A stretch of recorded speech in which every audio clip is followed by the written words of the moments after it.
আসসালামু আলাইকুম রহমতুল্লাহ। সকল আহলে বাইতকে সালাম। আসসালামু আলাইকুম রহমতুল্লাহ। তো আপনারা অনেকে জানেন, বেশ গত কয়েকদিন যাবৎ আহলে বাইতের সামনে কিছু কথা বলছি। এর মাঝে যদি ভুল ত্রুটি কিছু হয়ে যায়, দয়া করে আমাকে ক্ষমা করে দেবেন। আল্লাহ এবং তার রাসূল যেন আমাকে ক্ষমা করেন। তো আজকেও আমি আপনাদের সামনে উপস্থিত হয়েছি আহলে বাইতের সামনে কিছু বলার জন্য। তো আমি একবার শুনছিলাম নূহ নবীর কিস্তির মাঝে আহলে বাইতের পাক পাঞ্জাতনের নাম ছিল। তো ঘটনাক্রমে আমি ওই দিন হঠাৎ করে গুগলে সার্চ করলাম, তো দেখতে পেলাম এখানে যে যা বলা হয়েছে অনেকটা এরকম। এখানে বলছে মূলধারার ইসলামী বিশ্বাস অনুযায়ী নূহ আলাইহিস সালামের কিস্তিতে পাক পাঞ্জাতনের নাম লেখা থাকলেও এর নির্ভরযোগ্য কোনো প্রমাণ নেই। তবে শিয়া সম্প্রদায়ের এবং সুফিবাদের অনুসারীদের মাঝে একটি বহুল প্রচলিত বিবরণী শিলালিপি দাবি রয়েছে। এই সংক্রান্ত আলোচনা ঘটনা ধর্মীয় বাস্তবতা সম্পর্কে কিছু বলার চেষ্টা করছি।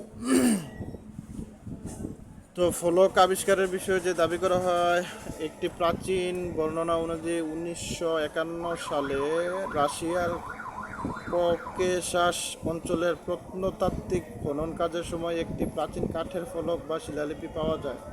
দাবি করা হয় এটি নূহ আলাইহিস সালামের কিস্তির নৌকার অংশ বিশেষ। নূহ আলাইহিস সালামের যে নৌকা বানিয়েছিলেন সবাই জানেন, সেই নৌকার অংশ বিশেষ হিসাবে এটি দাবি করা হয়। এই শিলালিপিতে, কাঠের শিলালিপিতে আপনার 5টি নাম উল্লেখ করা হয়।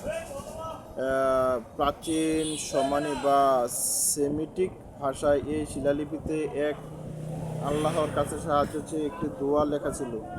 সেই দোয়ার উসিলা হিসেবে 5টি পবিত্র নাম পাওয়া যায়। হামদা, যার অর্থ মোহাম্মদ; ইলিয়া, যার অর্থ আলী; বাতুলা, মা ফাতেমা; সাবারা, হাসান এবং সুবাইয়া, হুসাইন। তো এই ঘটনার বর্ণনাকারীদের মধ্যে প্রাচীন ভাষা বিশেষজ্ঞদের দ্বারা অনুদিত এই ফলকটি মাসকুর কোনো জাদুঘরে সংরক্ষিত আছে। তো যাই হোক, এখানে যা উল্লেখ করেছে বা আমি যতটুকু বুঝতে পারলাম, আপনি যদি পাক পাঞ্জাতনের অনুসারী হন বা আহলে বাইতের প্রেমিক দাবি করেন, তাহলে আপনাকে শিয়া বানিয়ে দেবে। মানে একটা খুব সুন্দর একটা প্রসেস। আপনি যদি আহলে বাইতের পক্ষে কিছু বলেন বা আহলে বাইতের সামনে যদি আপনার কোনো কিছু প্রচার করেন বা আপনার ভিতরে যে আহলে বাইতের মহব্বত বেশি লক্ষ্য করবেন, তাহলে খুব সুন্দরভাবে আপনাকে একটা ট্যাগ দিয়ে দিবে যে আপনি শিয়া। তখন আর আপনি মুসলমান না, আপনি হয়ে যাবেন শিয়া। তো আমি মনে মনে ভাবছি যে আমার আসলে এত দলমতের কোনো দরকার নাই। কোরআন এবং হাদিসের, কোরআনের দাবি, হাদিসের নির্দেশ, আহলে বাইতের ভালোবাসা। তো এখন আহলে বাইতকে ভালোবাসার কারণে যদি আমি শিয়া হয়ে যাই, তাহলে আমি শিয়াই যথেষ্ট। আহলে বাইতের প্রেম অন্তরে ধারণ করার পরে যদি আমি জাহান্নামী হই, তাহলে আমি জাহান্নামেই সন্তুষ্ট। তো যাই হোক, এখানে ঘটনা শুনলে আমার ভালো লাগলো যে নূহ নবীর কিস্তির মাঝে পাঞ্জাতনের নাম ছিল। এই ঘটনার দাবি করা হয়েছে 1951 সালে। তো আর এই মতবাদটাকে শেষমেশ শিয়া সম্প্রদায়ের বা সুফিবাদের অনুসারীদের ধারণা বা ঐতিহ্য হিসেবে বলা হয়েছে। তো এখন আমার বক্তব্য যেটা বা আমি যেটা বলতে চাচ্ছি, আহলে বাইতের ভালোবাসা শুধু শিয়াদের মাঝে থাকে বা সুফিদের ভিতরে থাকে। তো এটা মোটামুটি মানে সাধারণ মানুষের মাঝে একটা ধারণা হয়ে গেছে। তো যাই হোক, আহলে বাইতের ভালোবাসা নিয়ে যদি আমি আহলে বাইতের ভালোবাসার কারণে যদি আমি শিয়া হয়ে যাই, তাহলে আমি শিয়া, এটাই হবে। অথবা আমি সুফিবাদে বিশ্বাসী, এটাই হবে।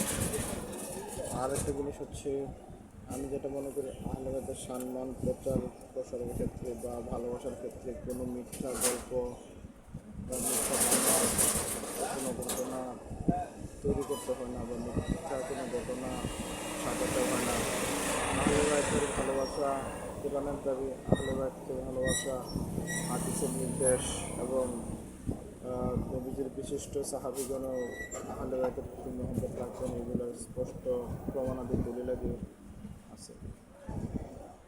তো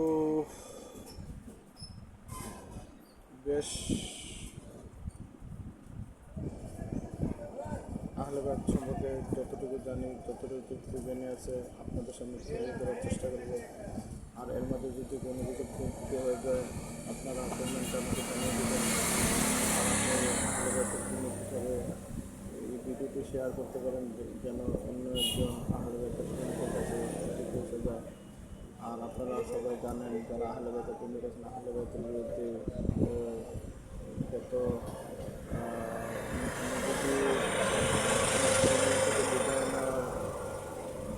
পরে নবীর ইন্তেকালের পর থেকে আহলে বাইতের বিরুদ্ধে চক্রান্ত ষড়যন্ত্র চলছে। এটা এখনও চলমান। সাধারণ মানুষকে আহলে বাইত সম্পর্কে জানার বা বোঝার সুযোগ এখনও করে দেওয়া হচ্ছে না। আমাদের দেশে প্রতি বছর হাজার হাজার মাহফিল হচ্ছে, আলোচনা হচ্ছে, কিন্তু সেই সব আলোচনার ভিতরে আহলে বাইতের আলোচনা, আহলে বাইতের সম্মান, প্রচার প্রসার নেই। তো যাই হোক, তারা কেন আহলে বাইতের প্রতি গুরুত্বারোপ করে বা সত্যতা পোষণ করে এটা আমি জানি না। আর যে কয়জন আলেম আহলে বাইতের সম্মান প্রচার করে তাদের প্রতি আন্তরিক ধন্যবাদ। তো আজকে এ পর্যন্ত আর বেশি কিছু বলছি না। আমরা বিশ্বাস করি আমরা মানুষের হৃদয় থেকে হৃদয় একদিন পৌঁছে দেবো আহলে বাইতের ভালোবাসা, আহলে বাইতের ভালোবাসা মানুষের হৃদয় থেকে হৃদয় পৌঁছে দেবো একদিন। সেই কামনায় আজকে এই পর্যন্ত। ধন্যবাদ সবাইকে। আবারও আহলে বাইতের প্রেমিকগণের জন্য